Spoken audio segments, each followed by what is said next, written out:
ልጁ እንኳን እያለቀሰ ነው አይደለ? ድምፁን እየሰማሽ እዚህ ጋር ትላላጫለሽ እንዴ? አላለቀሰም። እግዚአብሔርን በጣም ነው የሚደብረው እንዴ ልጁ እየሰማ ነው ድምፁን።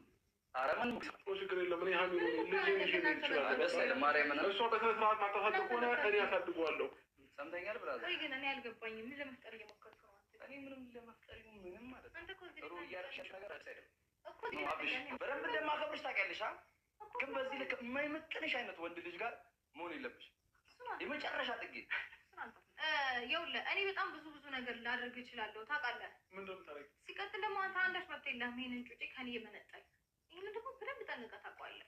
ስለዚህ በደንብ አድርጌ አንቀባርሪ ነው። ትቀልዳለህ እንዴ? አይደለም እንደዚህ ሆኖ በስንት አይነት ሁኔታ ውስጥ እንኳን ሆኜ እንዴት ተንከባክቤ እንዳሳለፍኩት በዚህ ማታ ቆንጆ ላይፍ እያሳለፍሽ ልጁ እያለቀሰ ምንኛ ነው ታሳለፍኩት? ነበረ አልተኛም። እያየን እኮ ነው። በቃ በሩ ልቆልፈው አትወጣትም ከዚህ ይሄ እኔ ልጅ ጭምር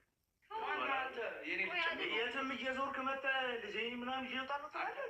ሲጀመር ዛሬ ከማንም ጋር የትም አይነት ሙድ አንተ ዝም በል። ሲጀመር ልብስህንም ቀይር፣ ፀጉርህንም ተስተካከል። ከኔ የመጣው ገንዘብ ነው የፈለከው ውሰድ በቃ። ቦርሳውን አስተካክልልኝ። ላስተካክልልህ እችላለሁ። አይሆንም፣ እግዚአብሔርን አይሆንም። አንዴ አስተካክልልኝ። አንዴ ስማ፣ ራስን እንደዚህ አትቆልለህ። ሌላ ኬዝ ውስጥ አትክተቱ። ሁለታችሁ ሌላ ነገር እንደመዝ እንዳታረጉ። ሰምታችሁ ለኔ ያውቃል በልጅ የመጀመሪያው የምነግርሽ ነገር ልንገርሽ። ከአብርሃም ጋር እያለሽና አሁን ያለሽበት ሙድ አንድ አይደለም። ለምን አሰማኝ ማለት ምን አድርገው ነው? እሺ ይሄንን እያየሁ እዚህ ይሁን ነው ትለው? አይደለም ይሁን አይደለም፣ መነጋገር አለብን። አንዴ ማውራት አለብን። አሚሩ አንቺ የምታራምጂው ሙድ አቁሚ መጀመሪያ።